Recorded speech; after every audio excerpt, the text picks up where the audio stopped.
আসলে মূল ব্যাপারটা হলো ইসলাম এমন এক কালজয়ী নীতি আদর্শ, যেই কালজয়ী নীতি আদর্শের মাধ্যমে নারীরা তাদের শুধু সম অধিকার নয়, অগ্রাধিকার ভিত্তিক অধিকার পেয়েছে।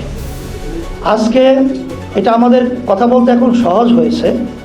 আপনারা দেখেছেন যারা বিশ্ব মুরব, যারা তামাম দুনিয়াকে পরিচালনা করে, তাদের চরিত্র, তাদের ইতিহাস আজকে জাতির সামনে এরকম দিবালোকের মতো পরিষ্কার হয়ে গেছে যে তারা মেয়েদেরকে নিয়ে কত জঘন্যতম, ঘৃণ্য এবং লজ্জাজনক ভাবে তারা নারীদেরকে ব্যবহার করে এবং কিভাবে তাদেরকে অবমূল্যায়ন করে, এটা আজকে বিশ্বের কাছে প্রকাশিত হয়েছে।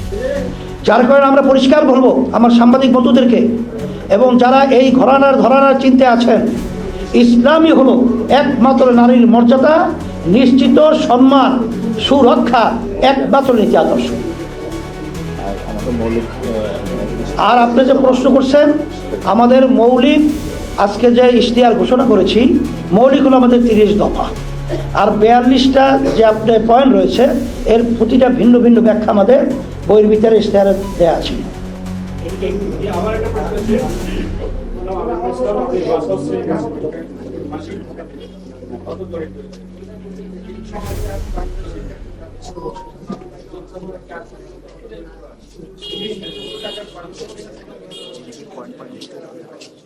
হ্যাঁ,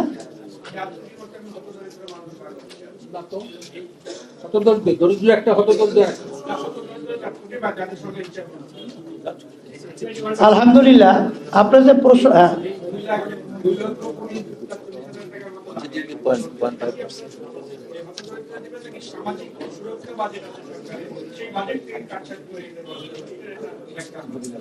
আলহামদুলিল্লাহ আমার ভাই যে প্রশ্ন করেছেন, আসলে ব্যাপারটা হলো আমাদের দেশটা স্বাধীনতার পর থেকে আমরা দুর্নীতিতে প্রতিটা রন্ধ্রে রন্ধ্রে দুর্নীতি আমাদের সয়লাভ হয়ে আছে।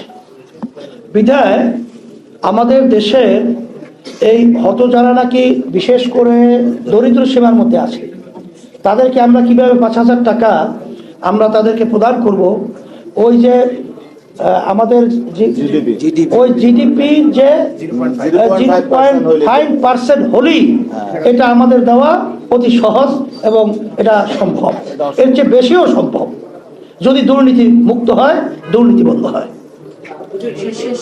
আমি খান মোহাম্মদ মামুন, প্রশ্ন একদম মৌলিক জায়গা থেকে।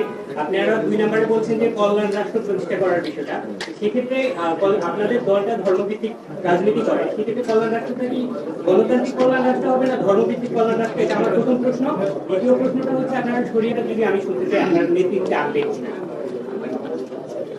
শোনেন, আপনি যে কথা বলছেন কল্যাণ রাষ্ট্র, এখানে কিন্তু অনেকে কল্যাণের কথা বলে এবং ইনসাফের কথা বলে।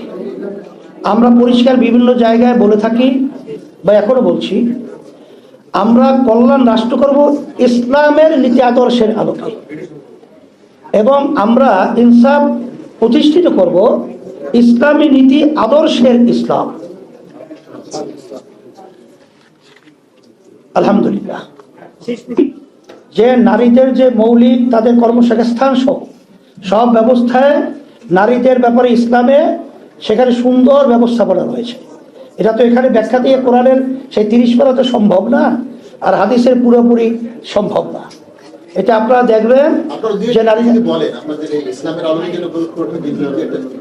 আচ্ছা নারীর ব্যাপারটা আপনারা খোসাখুসি করার কারণটা আমার কিছু বুঝে আসে না। আপনারা কি চান? আপনারা চান কি সেই এই যে বিশ্ব মোড়ল যারা মেয়েদেরকে নিয়ে যাদের খারাপ আচরণের মাধ্যমে যে পশ্চিমাদের যে কালচার, এটাই কি আপনারা চাইছেন? বাংলাদেশের ভিতরে আপনারা দেখবেন যে মেয়েদের কর্মসংস্থান রয়েছে, তাদের অগ্রাধিকার রয়েছে, তাদের ইসলাম শুধু সমমান না, তাদের অগ্রাধিকার ভিত্তিতে তাদের অগ্রাধিকার দেওয়া আছে। কারণ হাদিসের ভিতরে আল্লাহ রাসূল সাল্লাল্লাহু আলাইহি ওয়াসাল্লাম বলছে, মা এবং আব্বা যদি মেয়েদেরকে সন্তানকে ডাক দেয়, তখন প্রথম সন্তান মায়ের ডাকে সাড়া দিয়ে তার কাছে আগে যাবে, বাপের আগে। তাই ইসলাম আসলে আমরা সরি দেখি নাই। ইসলাম যদি আমরা দেখি তাহলে দেখবেন যে শুধু মুসলমানই নয়, প্রতিটা অন্যান্য যে আমাদের দেশের সংখ্যা লঘু সহ যারা বসবাস করছে, তারা ইসলামের সুমহান আদর্শ এবং এর ভিতরে যে মানুষের সর্বদিক থেকে নিরাপত্তা রয়েছে, এরা তারা তখন আল্লাহর রহমতে বাস্তবায়িত দেখবে ইনশাআল্লাহ।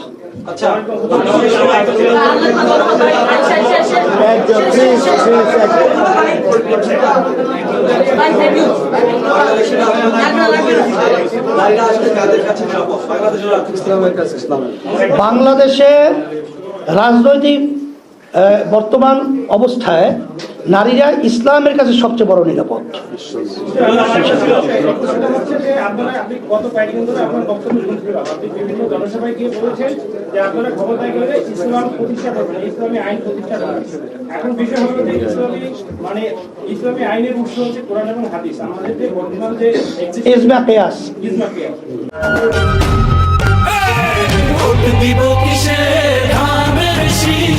চারটা উৎস বর্তমান যে আইন কানুন আছে এগুলো কিন্তু কোরআন এবং হাদিসের আলোকে তৈরি করা হয় না। অনেকগুলো আছে। তো আপনারা কি ক্ষমতায় গেলে যেগুলো নাই সেগুলো সব বাতিল করে দিবেন? শোনেন, ইসলাম ওই যে ইজমা কিয়াস বলছি না, ওই ইজমা কিয়াসের মধ্যে মানে সময়ের ব্যবধানতায় যেটা ইসলামের সাথে সাংঘর্ষিক না, মানুষের ক্ষতিকারক না, সেটা ইসলাম বৈধতা দিয়েছে। সময়ের প্রয়োজনে সেই আলোকেই আমরা ওইভাবে ব্যবস্থাপনা নেব ইনশাআল্লাহ।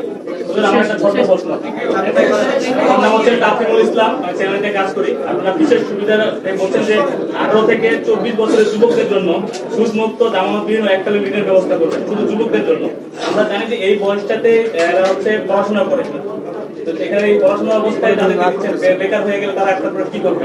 যুবক আর ছাত্র তো এক, যুবক আর ছাত্র তো এক না,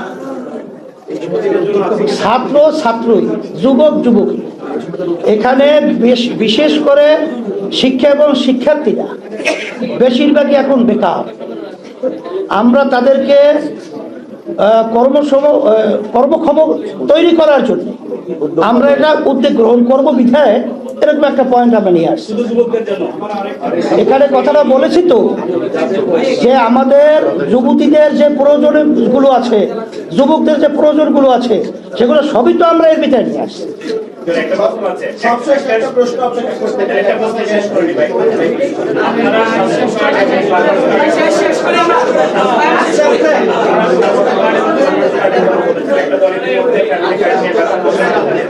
স্বাস্থ্য কার্ডের মডেল কি হবে সেটা জানাবেন, স্বাস্থ্যজনের বলেছেন সবাই পাবে কিনা এবং তার মডেলটা কি হবে। দ্বিতীয়ত আরেকটা প্রশ্ন যে আপনারা জামাত সহ 11 দলের একটা জোটে গিয়েছিলেন, সেখান থেকে আপনারা বেরিয়ে আসছেন। এখন জোটে থাকাকালীন আমরা এক ধরনের বক্তব্য পেয়েছি, এখন বেরিয়ে আসার পরে আপনাদের অনেক নেতা, সিনিয়র নেতার বক্তব্য একটু ভিন্ন ধরনের আমরা পাচ্ছি, বা তাদেরকে ওই গ্রুপে যারা আছে তাদেরকে ট্যাগ দিয়ে মিথ্যাবাদী বা এই ধরনের বক্তব্য আসছে, এগুলোকে আপনারা কিভাবে দেখছেন? আপনার কথা একটু বন্ধ রাখি। আলহামদুলিল্লাহ, আমার ভাই প্রশ্ন করেছে আবার চিকিৎসা খাতের ব্যাপারে। আসল মূল ব্যাপারটা হলো যে আমাদের চিকিৎসা খাতি বলে সর্বখাতেই দুর্নীতি যুক্ত থাকার কারণে সেখানে কিন্তু চিকিৎসা খাতকে অনেকাংশে আমাদের বাংলাদেশের মানুষের কিন্তু একটা সরানো কথা আছে, কসাইখানা। আমরা যদি দুর্নীতি মুক্ত করতে পারি, আল্লাহর রহমতে শিক্ষার যথাযথ ব্যবস্থা এবং চিকিৎসা আমরা করতে পারবো ইনশাআল্লাহ।